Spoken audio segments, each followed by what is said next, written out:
ये जो तस्वीर स्क्रीन के ऊपर आप इस वक्त देख रहे हैं, इस नौजवान को गौर से देख लीजिए और इसको देखने के बाद इसके गले में जो गोल्ड मेडल्स हैं, जो इसके अपने वजूद से भी ज़्यादा वज़नी हैं, फिर उनके ऊपर भी नज़र डालिए।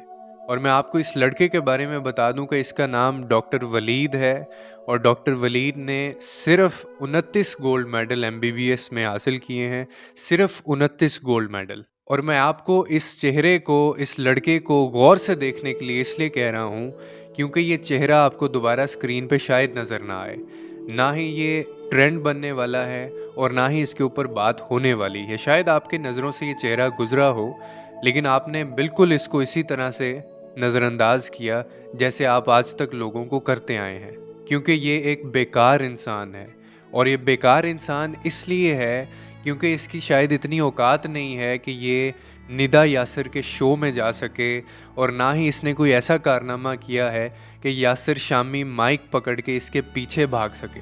और इसका कसूर सिर्फ इतना है कि ये क्यों ट्रेंड नहीं बन सकता, क्योंकि ये अपना मनोरंजन जाके वहाँ पे नहीं रचा सकता, ये ठुमके नहीं लगा सकता स्टेज पे जाके। और एक इसका और भी कसूर है जिसकी वजह से ये वायरल नहीं होगा कि ये किसी जीतो पाकिस्तान में जाके बंदर का खेल नहीं खेल सकता। अभी इसका हाल इतना बुरा होने वाला है पाकिस्तान में सिर्फ इस वजह से कि इसने सिर्फ 29 गोल्ड मेडल लिए हैं।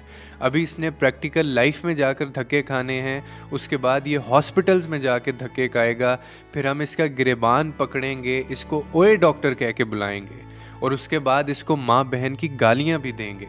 और फिर एक टाइम आएगा कि ये पाकिस्तान से बाहर निकल जाएगा इतने धक्के खाने के बाद। और ये शायद इसकी वाहिद नेकी होगी जो ये अपने साथ और दूसरे इंसानों के साथ करेगा।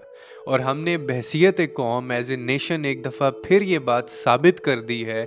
हमने बड़ा स्ट्रॉन्ग मैसेज डिलीवर किया है कि एज ए नेशन हमें अच्छे लोग, हमें अच्छा कैलिबर, हमें अच्छा विजन, हमें अच्छा दिमाग, हमें अच्छी सोच नहीं चाहिए, बल्कि हमें नाच गाने और ठुमके चाहिए। और उसका सबूत हम आगे ही दे चुके हैं।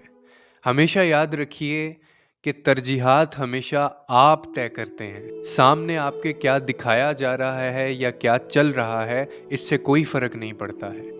फ़र्क इस चीज़ से पड़ता है कि आप क्या देखना चाहते हैं और आप किस चीज़ को प्रमोट करना चाहते हैं। और अफ़सोस कि ये चेहरा आपको शायद दोबारा नज़र नहीं आएगा, ना किसी शो में, ना किसी टॉक शो के अंदर, और ना ही इसको कोई बुलाएगा। क्योंकि यही तरजीहात हैं हमारी कौम की और यही तरजीहात हैं हमारी।